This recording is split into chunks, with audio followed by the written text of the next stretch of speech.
రెండోది వచ్చి ముఖ్యమంత్రి గారి సహాయ నిధి, మూడోది వచ్చి ఇందిరమ్మ ఇల్లు. అంటే ఇవి ఎమ్మెల్యే గారి యొక్క రికమెండేషన్స్ తోటి వచ్చేవి. అదేవిధంగా ఎమ్మెల్యే గారి యొక్క సెలక్షన్ ద్వారా వచ్చే ఈ 3 కార్యక్రమాలు. సరే, మిగిలిన కార్యక్రమాలు అయితే మీ అందరికీ తెలుసు. మనకు స్వతంత్రం వచ్చినప్పటి నుండి కూడా ఏ ప్రభుత్వంలో తీసుకొని విధంగా ఈ ప్రభుత్వం, ఇందిరమ్మ ప్రభుత్వంలో గౌరవ ముఖ్యమంత్రి రేవంత్ రెడ్డి గారి యొక్క నాయకత్వంలో, ఉప ముఖ్యమంత్రి గౌరవ బట్టి విక్రమార్క గారి యొక్క నాయకత్వంలో దేశంలోనే సంక్షేమమే ప్రధాన బాధ్యతగా. నేను ఎందుకు అంత ప్రత్యేకంగా చెప్తున్నాను అంటే, గత ప్రభుత్వం మీ అందరికీ తెలుసు, సంక్షేమానికన్నా అభివృద్ధికి ప్రాధాన్యత ఎక్కువించింది. అభివృద్ధి ద్వారా గ్రామ స్థాయిలో ఉన్న టీఆర్ఎస్ నాయకుడి దగ్గర మొదలు పెడితే చంద్రశేఖరరావు కుటుంబం వరకు కూడా దోసుక తిన్నది. అది మీ అందరికీ తెలుసు. నేను చెప్పింది కూడా మిమ్మల్ని నమ్ము అని అనలేను. కానీ మీ గ్రామాలలో, మీ మండలాలలో రాష్ట్ర స్థాయిలో జరిగిన ఆర్థిక దోపిడీ ఎంతో ఒకసారి మీరే ఆలోచన చేయవలసిన అవసరం ఉంది. ఎందుకంటే మీతో ఎన్నుకోబడ్డే ప్రజాప్రభుత్వాలు. అంటే ప్రజాప్రభుత్వాల బాధ్యత ఏంటి అని అంటే, ప్రజల ఆస్తి, రాష్ట్ర వనరులన్నీ ప్రజల ఆస్తి. ఎవరిదో ప్రకాష్ రెడ్డిది, రేవంత్ రెడ్డిదో, చంద్రశేఖరరావుదో, కేటీఆర్ది కాదు. ఇది ప్రజల ఆస్తి. వాళ్ళ ఇక్కడ మనం కూర్చొని మాట్లాడుతున్నామంటే ఇది కూడా మీ ఆస్తి. ప్రజల ఆస్తికి ఒక రక్షకుడిగా పరిపాలకులు ఉండాలి, ప్రజలతో ఎన్నుకోబడ్డారు. కానీ ఇప్పటికే చాలా విషయాలు మీ దృష్టికి వస్తున్నాయి. ఏ విధంగా ఈ రాష్ట్ర వనరులను దోసుకు తిన్నారు అనే దానికి చిన్న ఎగ్జాంపుల్. మన తెలంగాణ రాష్ట్రం ఏర్పాటు పడ్డప్పుడు మన ఇళ్లలో చూస్తాం, అన్నదమ్ములు ఏర్పడతారు. మనకు కూడా 2014 జూన్ 2వ తారీఖున ముందు పంపకాలు జరిగినాయి. ఆంధ్ర మధ్యన, తెలంగాణ మధ్యన పంపకాలు జరిగినాయి. ఒక అన్నదమ్ముల్లాగా విడిపోదాం అనుకున్నాం, అన్నదమ్ముల్లాగా విడిపోయినప్పుడు మన రాష్ట్ర ఆర్థిక పరిస్థితి ఏంటి అంటే 16,000 మిగులు బడ్జెట్ తోటి ఏర్పడ్డ రాష్ట్రము మన తెలంగాణ రాష్ట్రం.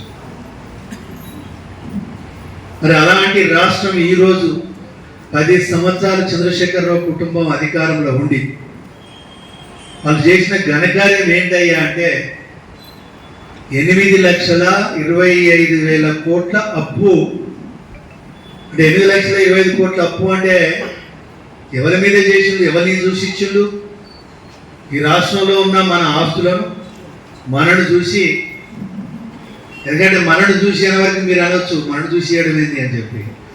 ఈ రాష్ట్రానికి ఉనగూరే ప్రతి రూపాయి కూడా మనం కొనుక్కునే వస్తువుల మీద వచ్చేది. మన ఆడబిడ్డలు పెట్టుకునే బొట్టు బిల్ల దగ్గర మొదలు పెడితే ప్రతి ఒక్క వస్తువు మీద, మనం రైతు పండించే పంటల మీద కూడా మనం ప్రభుత్వానికి రెవెన్యూ కడుతున్నాం. ఇది వాస్తవం. ఈ రెవెన్యూను దృష్టిలో పెట్టుకొని వాళ్ళు అప్పించారు.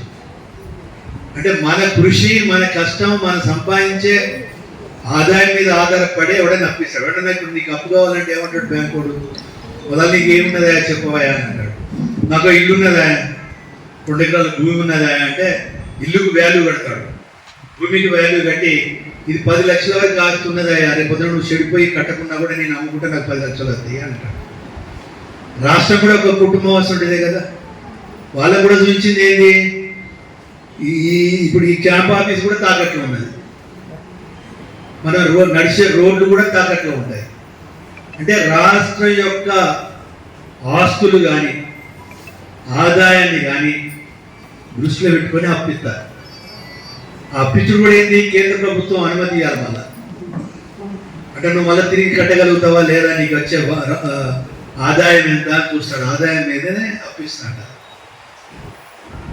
అంటే ఇప్పటికీ మీకు అర్థమైంది కదా, మనం పెట్టే పైసల మీదనే అప్పు తీసుకొచ్చాం. వాళ్ళొక మాటలో చెప్పాలి అని అంటే మన నెత్తి మీద 5 నుండి 6 లక్షల అప్పు ఉన్నది. తల్లి కడుపులో ఉన్న బిడ్డ భూమి మీదకి వచ్చే వరకు వారి మీద ప్రాణం కోసి బయట ఫస్ట్ కేవని ఏడ్చ లోపలనే వాడిని ఎత్తి మీద 5 లక్షలు 6 లక్షలు అప్పు పడతారు. మరి అలాంటి ప్రభుత్వం ఈరోజు ఏదో మాయమాటలు మాట్లాడి ఏదో చాలా గొప్పలు మాట చెప్తున్నారు. కానీ ఈ ప్రభుత్వం వచ్చిన తర్వాత అప్పు కట్టవలసి వస్తుంది. నెలకు 6,500 కోట్లు అప్పు కట్టుకుంటూ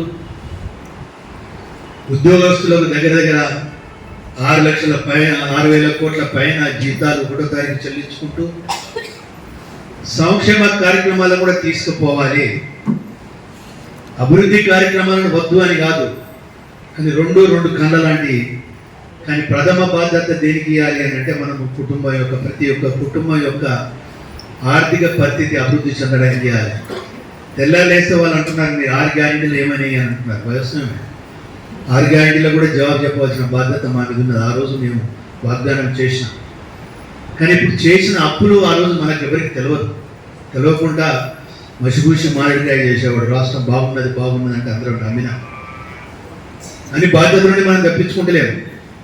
ఇప్పుడు మనం నెరవేర్చిన బాధ్యతలు కూడా ఒకసారి మీరు చూడాలి.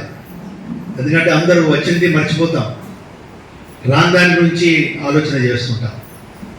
రాని కూడా వస్తాయి, కానీ కొంత టైం అవుతుంది. ఆర్థిక పరిస్థితి అభివృద్ధి చేసుకుంటే వస్తాయి. మహిళా సోదరిమణులకు ఉచిత బస్సు సౌకర్యం కల్పించినాం. మీరే ఆలోచించుకోండి, ఎంతమంది మీలో ఉన్న మహిళా సోదరిమణులు ఎన్నిసార్లు బస్సు ఎక్కిండు, ఎన్నిసార్లు దిగిండు. మీ జోబులోకి వెళ్ళి పైసలు కట్టాలంటే ఎన్ని పైసలు అయ్యేది, మీకు ఎంత డబ్బు మిగిలింది, అవన్నీ మీకు మిగులుడే. మీకు తెలియకుండా మీ యొక్క కుటుంబం ఆర్థికంగా అభివృద్ధి చేయడానికి దోహదపడేది. రెండోది ప్రధానమైనది ఇంకోటి, 200 యూనిట్ల కరెంటు. 200 యూనిట్లు అంటే నెలకు 1,200 రూపాయలు. దాంట్లో సగం వేసుకున్నా 100 వేసుకున్నా 600 రూపాయలు. సంవత్సరానికి 12 నెలలు అంటే 12 72 7,200 రూపాయలు సంవత్సరం. అంటే ఇక మీకు లెక్క ఏ విధంగా 5 లక్షలు ఇస్తామన్నారు, ఇయ్యలే. 3 లక్షలు ఇస్తామని చెప్పి మొన్నటి ఎన్నికలకు ముందు 3 నెలల ముందు 3 లక్షలు ఇస్తామని చెప్పి అట్లా కూడా నిలువెల్లం ఉంచిండు. ఇప్పుడు అది మా మెడకు పడ్డాయి, అయినా మేము ఇస్తాం. ఎందుకంటే వాళ్ళు మన బిడ్డలే, మోసపోయారు. కానీ కొంచెం ఏంటంటే మొదలు ఇంద్రమ్మ ఇల్లు కార్యక్రమం నడుస్తుంటే అవి ఇస్తే ఒక గౌరవం ఉంటుంది. ఇంద్రమ్మ ఇల్లు ముందు అవి ఇచ్చినాం అనుకో, టీఆర్ఎస్ వాళ్ళు ఏంటంటే సంకర్ పట్టుకొని మేమే ఇప్పించినాం, మేము వచ్చిన ఎవరికి ఇచ్చినా చూసినాం అంటాడు. అంటే ఎట్లా మాయ మాటలు మాట్లాడతారు అనేది. అందులోంచే కొంచెం డిలే అవుతున్నాయి. రోడ్డు వైండింగ్లో కూడా కొన్ని ఇల్లు పోయినాయి. వాళ్ళ కాంట్రాక్ట్ పనుల గురించి ఇల్లు గొలగొట్టింది. నేను 2 సంవత్సరాలలో ఒక్క ఇల్లు కూడా గొలగొట్టలేదు. ఎందుకంటే ఊళ్ళల్లో పోయేది 2 బస్సులు, ఒకటి ఎదురొస్తే ఒకటి పోతే చాలు. కానీ వాళ్ళ లబ్ధి గురించి ఏం చేసిండు, 4 బస్సులు పోయేంత రోడ్డు వెడల్పు చేసేసి ఇల్లు గొలగొట్టిండు. అదే వాళ్ళ ఇంటి దగ్గరికి వస్తే అర్థమయ్యేది. వాళ్ళైతే కోర్టుకు పోయి కేసు వేసి పెంచుకోరు.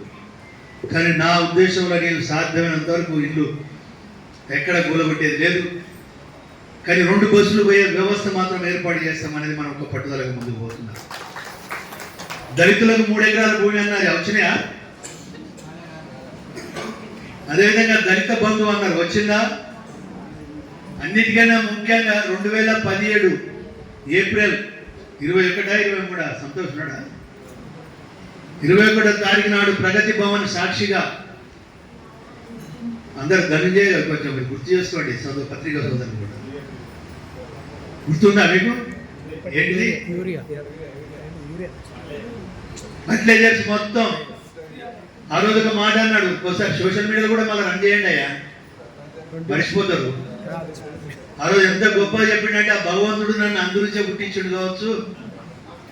ఇవాళ నేను చేసే ప్రకటన చూస్తే దేశమే విచిత్రపోతుంది అని అన్నాడు.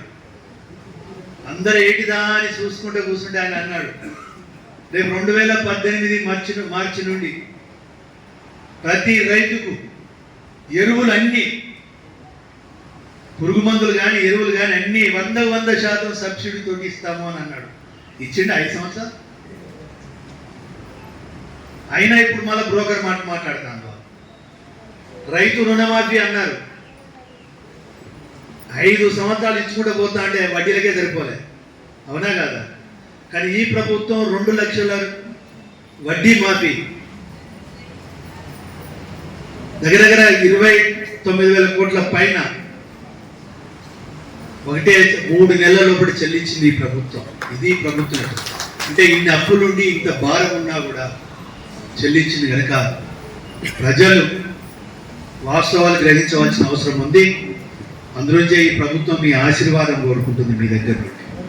మీకు ఇంటికి పెద్దన్నలాగా, పెద్ద కొడుకులాగా అక్కడ రేవంత్ కానీ ఇక్కడ నేను కానీ ఇంద్రమ్మ ప్రభుత్వంలో మీకు అండగా ఉంటా, మీకు ఆర్థికంగా అభివృద్ధి చేయడానికి కృషి చేద్దామని చెప్పి కోరుకుంటూ, మరొకసారి మీ ఆశీర్వాదాన్ని కోరుకుంటూ, నూతనంగా పెళ్ళైన జంట వాళ్ళను